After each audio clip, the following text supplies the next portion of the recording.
বিষ্ণু ঈসা ইসলাম প্রতিদিন ফজরের নামাজের পরে, মাগরিবের নামাজের পরে, ওয়া ইনদামা ইয়ামশি ইলা ফিরাশিহি, রাতে যখন বিছানায় যাবেন এই দুই হাতকে একত্রিত করে সূরাতুল ইখলাস পড়তেন, সূরাতুল ফালাক পড়তেন, সূরাতুন নাস পড়তেন, পড়ে হাতে ফু দিতেন। সহিহ হাদিস।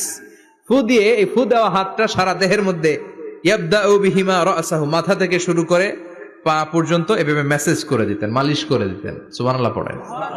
This is a protection you take from your Lord from all the bad eyes, evil eyes, সব হিংসুকের চোখ থেকে, হিংসা থেকে, সব জাদুটোনা থেকে, সব ব্ল্যাক ম্যাজিক থেকে আপনি প্রোটেকশন চাইলেন কার কাছে?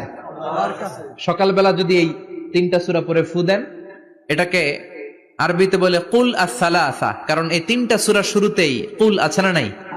কুল হুয়াল্লাহু আহাদ, কুল আউযু বিরাব্বিল ফালাক, কুল আউযু বিরাব্বিন নাস।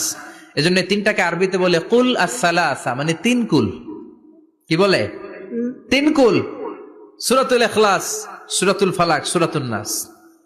ফজরের পরে, মাগরিবের পরে আর বিছানায় যাওয়ার সময় দুই হাত একত্রিত করে ফু দিবেন, সারা গায়ে মেসেজ করবেন। মনে থাকবে? আজকে থেকে মনে থাকবে তো? কালকে থেকে এটার আমল করা যাবে না? আবার মা এসে বলতেন, আমার যদি স্বাস্থ্য খারাপ লাগতো নবীর কাছে দোয়া চাইতে যাইতাম, বলতাম নবী স্বাস্থ্যটা খারাপ, কি করব? বিশ্বনবী বলতেন তুমিও সূরাতুল ইখলাস, সূরাতুল ফালাক, সূরাতুল নাস পড়ে হাতের মধ্যে ফু দিয়ে সারা দেহে মালিশ করে দাও। সুবহানাল্লাহ পড়েন। বিশ্বনবীর প্রতিদিনকার একটা আমল, দৈনন্দিন একটা আমল। আবার বিশ্বনবী একবার সিজদায় পড়ে আছেন, হঠাৎ করে লাদাগাতহু আকরাব, একটা বিচ্ছু পোকা বিশ্বনবীকে কামড় দিল। এটাও সহিহ হাদিস। প্রচন্ড ব্যথা। বিচ্ছু পোকার কামড় যারা খেয়েছেন তারাই জানেন ব্যথা কেমন, বেশি না কম? বিচ্ছু চিনেন তো? এই বিচ্ছু পোকা কামড় দিয়েছে, প্রচন্ড ব্যথা পেয়েছে বিশ্বনবী। বিশ্বনবী বললেন লা'নাতুল্লাহি আলাল আকরাব, এই বিচ্ছুর উপর আল্লাহর লানত। মুসল্লিও চিনে না, নবীও চিনে না, কামড় তো দিয়ে বসছে। বিশ্বনবী বললেন লবণের পানি গরম দাও।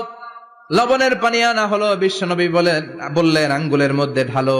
পানি ঢালতে শুরু করা হলো, আর বিশ্বনবী পড়তে আরম্ভ করলেন কুল হুয়াল্লাহু আহাদ আল্লাহুস সামাদ লাম ইয়ালিদ ওয়া লাম ইউলাদ ওয়া লাম ইয়াকুল লাহু কুফুয়ান আহাদ। পড়েন আল্লাহু আকবার।